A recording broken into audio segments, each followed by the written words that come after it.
सतगुरु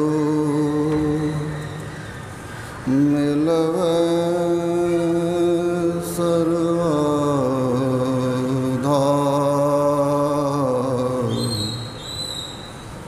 मंगलमय मंगल करन विनवा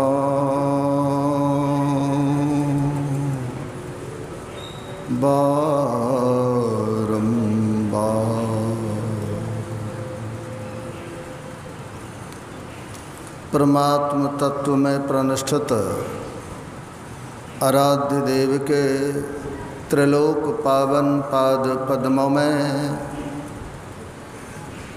शत शत नमन। आराध्य देव की प्रतिमूर्ति एवं संतमत के वर्तमान आचार्य श्री के चरणों में नमन। आराध्य देव के विभूति स्वरूप उपस्थित पूज्यपाद गुरुजनों के चरणों में शत शत नमन। आदरणीय धर्म प्रेमी सज्जनों, आदरणीय माताओं एवं भक्तिमती बहनों, युग निर्माता, युगाधार, युग पुरुष, युग संस्थापक, सर्वधर्म समन्वयकारी संत आराध्य देव सद्गुरु महर्षि मई परमहंस जी महाराज के महापरिनिर्वाण दिवस के अवसर पर हम लोग आराध्य देव के ज्ञान को याद कर रहे हैं। आराध्य देव कभी कभी मौज में कहा करते थे, मैं एकदम मोक्ष नहीं चाहता हूँ, मैं चाहता हूँ जो बार बार इस संसार में आऊँ और यहाँ से भूले भटके जीव को राह दिखाकर परमात्मा लोक में पहुँचा दूँ।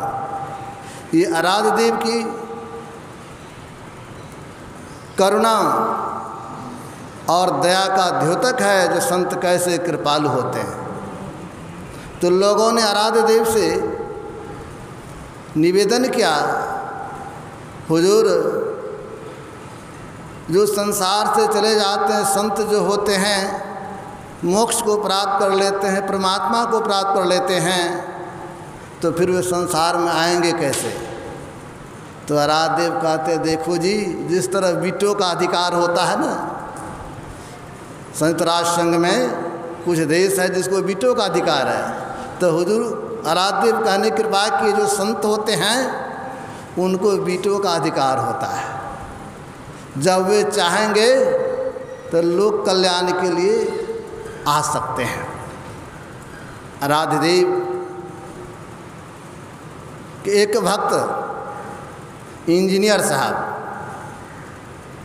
पुराने सत्संगी जानते होंगे, रमन भाई, भागलपुर में जमीन लिए तो उनके मन में हुआ आराध्य देव को बुलाकर शिलान्यास करवाऊंगा, तब मैं घर का निर्माण करूंगा। तो आपस में परिवार में विचार किया और हुआ जो गुरुदेव के सामने जाकर निवेदन करूंगा।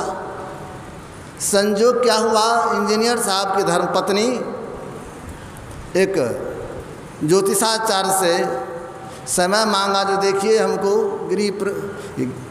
जो भूमि पूजन करना है, शिलान्यास करना है, इसका तिथि कब है ज़रा बता दीजिए। तो वो तिथि बता दिया जो 2 फरवरी के 6:30 बजे संध्या काल में समय है, मुहूर्त है। अब बाद में जब वे अपने पति से इंजीनियर साहब से बोले तो इंजीनियर साहब को, मैं तो गुरु महाराज से समय नहीं लिए, और तुम पहले से आगे निर्धारित कैसे कर लिया? लेकिन इंजीनियर साहब के हृदय में था तो अगर आराध्य देव आ जाते तो बड़ा अच्छा होता। कुपा घटाए और मन ही मन सोच रहे थे कैसे कहेंगे जब हम ज्योतिष से समय मांगे तो ऐसा समय है, तो मन ही मन प्रार्थना कर रहे हैं। अब आराध्य देव से जब आग्रह किया गया तो आराध्य देव कहते हाँ मैं जाऊंगा, और संजोग से उसी 2 फरवरी का नाम बता दिए और कहने कृपा के मैं जाऊंगा 4:30 बजे सत्संग समाप्त होगा, अपराह्नकालीन रामायण पाठ, तब मैं जाऊंगा और तू अपने गाड़ी लेके आ जाना। इंजीनियर साहब अपने गाड़ी लेके आ गए। सत्संग का कार्यक्रम चल रहा था। अब जब 4:30 होने लगा तो पूज्यपाद महर्षि संत भी परमहंस जी महाराज हाथ जोड़ते हुए कहते हुजूर इंजीनियर साहब के यहाँ भी जाना है। तो गुरुदेव कुछ नहीं बोले, पाठ को आगे बढ़ा दिए। 5:30 तक सत्संग चलने के बाद जैसे आरती हुई तो आराध्य देव कहते हाँ मैं जाऊंगा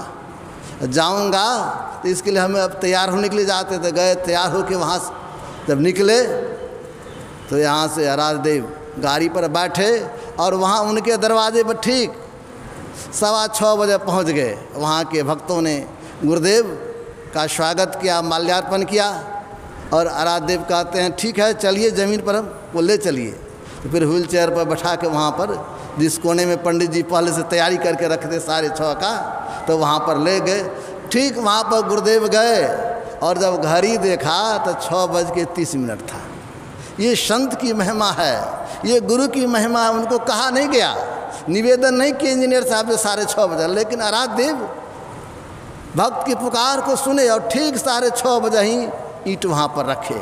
तो हमारे आराध्य देव महापुरुष थे, साधना किए, उनका जीवन तप में, साधना में और सत्संग में था।